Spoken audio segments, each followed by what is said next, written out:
Hello. My name is Christopher Columbus, and I was well known because at a certain age, I was a dreamer.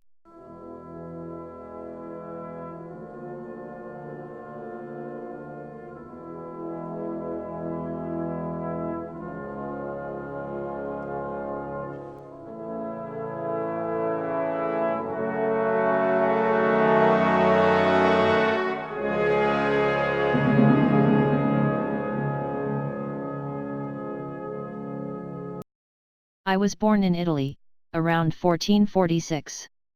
I was the son of Domenico, a wool weaver, and Susanna.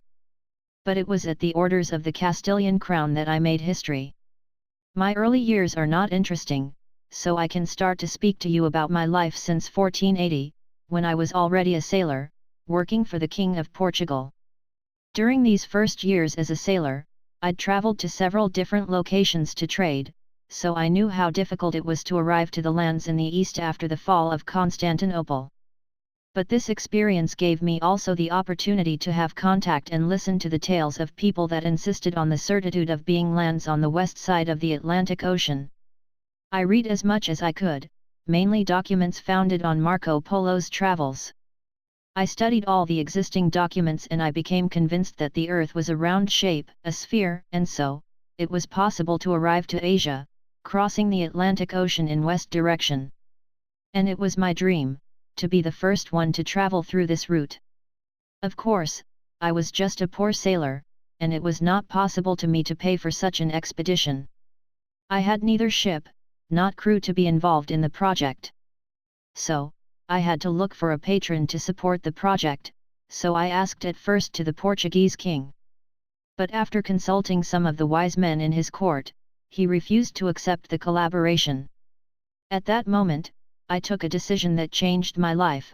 I left Portugal and moved to Castile.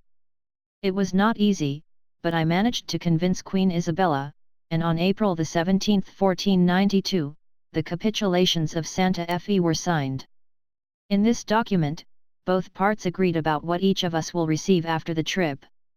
It was also hard to find an appropriate crew, 90 men, but finally on August 3, 1492 we left Palos port with 3 ships, Pinta, Nina, and Santa Maria. The trip had their problems, full of riots and doubts, as we were heading to the unknown. On October 12, we saw land in the distance. We had arrived at the Indies.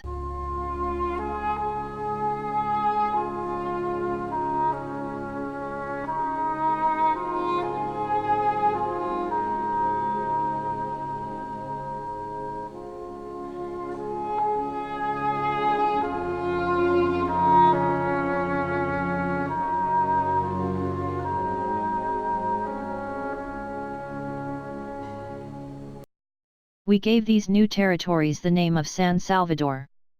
I was never conscious I had arrived at a new land. It was not until 1507 that, after proving that I had arrived at a new continent, it started to be named America.